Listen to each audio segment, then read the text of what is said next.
First thing is that कि जो history है ये हमको इवोल्यूशन के फॉर्म में पढ़नी है।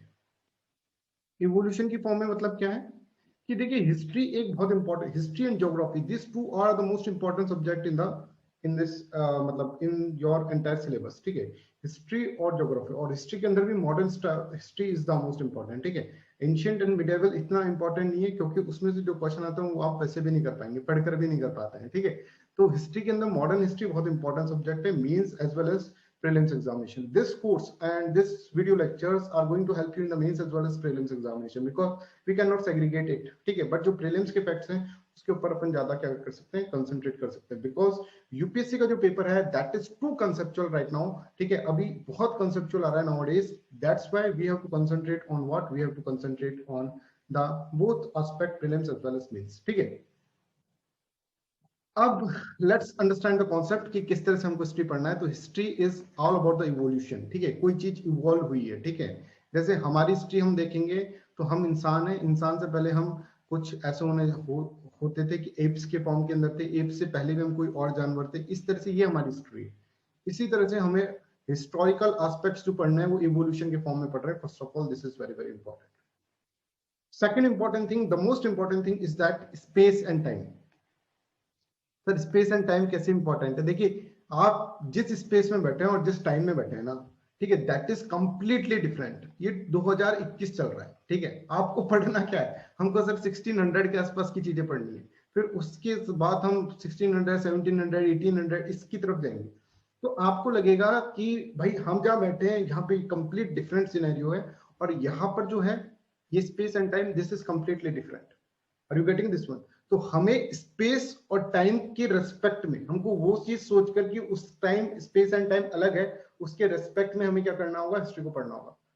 सेकंड मोस्ट इंपॉर्टेंट थिंग, ठीक है। तो this space and time is very very important, ठीक है। Third most important thing in history, जैसे मैंने आपको बोला है कि हमको सिर्फ और सिर्फ इसमें कंसेप्चुअल अंडरस्टैंडिंग बनानी है बच्चों, conceptual understanding,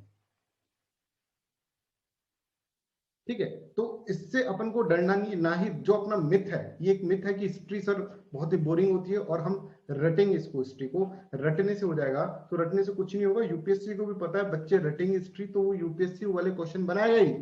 that's why I am saying that prelims as well as mains के पर्सपेक्टिव से, दोनों पर्सपेक्टिव से हमको इसको पढ़ना पड़ेगा, ठीक है। तो this is very very important. Nature of the subject is very very interesting, ठीक है। दिस ये सब्जेक्ट बहुत इंटरेस्टिंग है, वही है कि अगर तुम इसको रटने की कोशिश करोगे तो दिस सब्जेक्ट विल बैकफायर, ठीक है। That is important thing.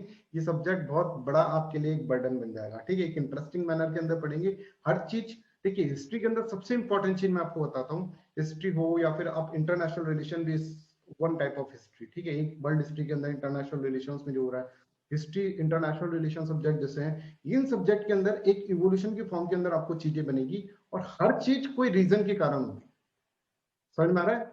अगर मान लो मैं कहूं कि 1813 का एक्ट आया तो उसका कोई रीजन है पीछे, ठीक है। 1813 के एक्ट के अंदर monopoly British east India company खत्म हुई है तो उसके पीछे कोई रीजन है, हर चीज का इसके अंदर रीजन है, ठीक है। कि अगर मैं मानूं कि भाई जो वास्को डिगामा ने कोई रूट खोजने की कोशिश करी तो उसका भी रीजन है, पहले काम चल रहा था, पहले वास्को डिगामा क्यों जनरेट नहीं हुआ, क्यों पैदा नहीं हुआ वास्को डिगामा, वास्को डिगामा जैसे नेविगेटर पहले क्यों पैदा नहीं हुआ, ठीक है। तो उसका हर चीज का कोई रीजन है, ठीक है। भारत के अंदर अगर हम फ्रीडम स्ट्रगल देखें तो फ्रीडम स्ट्रगल के अंदर हम देखेंगे कि जो ब्रिटिशर्स का साथ हमने जो फ्रीडम स्ट्रगल करा उसके अंदर गांधी का उत्पन्न होना, गांधी का पैदा होना, गांधी का गांधी बनना कैसे इंपॉर्टेंट हो। उस टाइम गांधी जैसे एक आदमी की नीड थी इसलिए गांधी आए, अदरवाइज हो सकता था अगर गांधी आते 19 उसके अंदर, ठीक है, गांधी आते 1860 के अंदर पैदा होते तो गांधी को कोई नहीं जानता, उस वक्त गांधी की नीड थी इसलिए गांधी आए। तो यहाँ पर हर चीज जो होगी उसके पीछे कोई लॉजिक होगा, कोई रीजन होगा। There is nothing known as कि आप इसको रट रहे हैं, ठीक है। ये बहुत ही गलत अप्रोच हो जाएगी मॉडर्न हिस्ट्री के लिए, ठीक है। Please try to understand, you have to understand one and most important thing is that you have to do the conceptual understanding, that's, ठीक है। बाकी चीजें रटाने की चीजें और वैसे करने की चीजें वो सब हम कराई देंगे, आपको पता है कि हम किस तरह से उसको चीजों को वो सब चीजें आपको समझाई देंगे, बट आपको कंसेप्ट्स पे ज्यादा ध्यान देना है। यूपीएससी को पता है स्टूडेंट्स रट रहे हैं और वो रटा हुआ चीज नहीं चाहता UPSC, as simple as that. अब दूसरा इंपॉर्टेंट थिंग जो है अपन को मॉडर्न हिस्ट्री पढ़ने से पहले ये समझना होगा, sir why history, sir history है क्यों, हमको तो समझ में नहीं आता है। सर हिस्ट्री सब्जेक्ट ही क्यों है? हैं क्या करेंगे हम हिस्ट्री का? हमको क्या करना है? अकबर बाबर और ये महात्मा गांधी ने क्या करा, सुभाष चंद्र बोस क्या करके गए, ये सब करके क्या करना है हमें? देखो बच्चों, अगर तुमको अपना माइंड का हॉरिजन बढ़ाना है, ठीक है, अगर आपको प्रिडिक्ट करनी है चीजें, ठीक है, जैसे मैंने आपको जब मार्क्स पढ़ाए थे, ठीक है, सोशो पॉलिटिकल फिलोसफी के अंदर जिन बच्चों ने भी अटेंड करा था, और एथिक्स के अंदर तो सभी ने अटेंड करा था ऑलमोस्ट, तो मैंने कहा था देखो 2 4 6 8 इसके बाद क्या आएगा, कैसे पता चला अपन को? हमको ये पता चला कि इसके बाद 10 आएगा, ठीक है, पर इससे पहले हमको 2 4 6 के बारे में जानकारी होनी चाहिए। This is history. समझ में आ रहा है? This is the history. आपको हिस्ट्री के बारे में जानकारी होनी चाहिए, तभी आपका दिमाग इतना चल पाएगा कि आप आगे की चीजें सोच पाएंगे। तो as a what, as a administrator, ठीक है, द मोस्ट इंपॉर्टेंट सब्जेक्ट्स, ठीक है, और एज ए एडमिनिस्ट्रेटर और as a administrator of India, मतलब आपको इंडिया के बारे में जानना है, आपको सारी स्टेट्स के बारे में जानना होगा कि ये स्टेट्स का क्या नेचर है, इस स्टेट का क्या नेचर है। इन सब के लिए दो बहुत इंपॉर्टेंट सब्जेक्ट है, that is your history as well as geography. Are you getting me? This is the most important thing कि इस स्टेट, मान लीजिए आपको कोई स्टेट मिला, ठीक है, कर्नाटका का स्टेट मिला, तो कर्नाटका की स्टेट की हिस्ट्री, किस तरह के उन लोगों के कल्चर डेवलप है, उन कल्चर समझना, और इन सब के लिए क्या होगा, हिस्ट्री इज इंपॉर्टेंट। कर्नाटका किस जगह लोकेटेड है, किस तरह की उसकी कंडीशंस है, क्या इकोनॉमी है, क्या उसके अंदर प्लस पॉइंट्स है, क्या माइनस पॉइंट है, किस तरह का ज्योग्राफी, वो उसके लिए क्या होगा, geography. Geography plays an important role. तो भारत को समझने के लिए दो सब्जेक्ट को समझना बहुत जरूरी है। यूपीएससी बोलता है कि भाई दो सब्जेक्ट तुम समझो, एक तो हिस्ट्री है और एक ज्योग्राफी है। And that's why this subjects are in, बहुत इंपॉर्टेंट बात बोल रहा हूँ बच्चों को, that's why this subjects are in paper 1। ठीक है, स्टार्टिंग आपको क्या करना है, आपको हिस्ट्री और ज्योग्राफी समझो।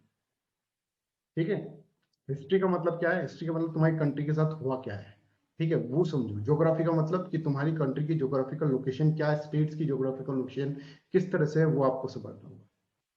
तो ये, अगर भारत को समझना है तो हिस्ट्री को समझना है, ठीक है, भारत को समझना है तो ज्योग्राफी को समझना है, किसी भी आदमी को समझना है तो उसका ये समझना होगा कि वो कहाँ रहता है और कैसा वो आदमी, उसका नेचर समझने के लिए आपको ये तो समझना ही होगा। ठीक है, एक गांव में आदमी रहता है तो उसका नेचर आपको पता चल जाएगा कि हाँ, गांव के आदमी का ये चीजें होंगी, और एक शहर में आदमी रहता है तो इसलिए हर स्टेट को जानना बहुत जरूरी है। ठीक है, क्यों गुजरात इतना डेवलप्ड है? ठीक है, क्यों गुजरात इतना डेवलप्ड है? बिकॉज सारी यूरोपियन पावर एक्सेप्ट पुर्तगीज सब पहले गुजरात के अंदर ही आई थी। क्यों गोवा के अंदर अभी तक इतना मॉडर्नाइजेशन है? आपको याद आता है कि आप अगर मान लीजिए कॉलेज लाइफ के अंदर हर कोई पर्सन चाहता है कि वो एक बार गोवा जाए। क्यों भाई, गोवा ही क्यों जाए? गुजरात में भी पोर्ट्स तो हैं और ये सब चीजें, बिकॉज गोवा के अंदर 1960s तक पुर्तगीज रहते हैं, वहां का कल्चर चला है, वहां पे वेस्टर्नाइजेशन, वहां पे मॉडर्नाइजेशन है, वहां पे कल्चर ही ऐसा है जैसे कि आपको अमेरिका के अंदर कल्चर मिलता है। पुर्तगीज वहां पे, पुर्तगाल वाले लोग वहां पर आकर 1960s तक रहे, उसके बाद हमने, इंडिया ने गोवा को लिया है। Is this clear? तो हर चीज का एक रीजन है, हर चीज के पीछे एक स्टोरी, एक कहानी है, इसलिए ये सब्जेक्ट बहुत इंटरेस्टिंग है। तो let's understand, first of all what we have to understand is this one, कि ये हम टॉपिक पढ़ेंगे बच्चों। टॉपिक कुछ नहीं होता, इसके अंदर एक कहानी है, जो हर चीज के अंदर, हर टॉपिक कहीं ना कहीं आपस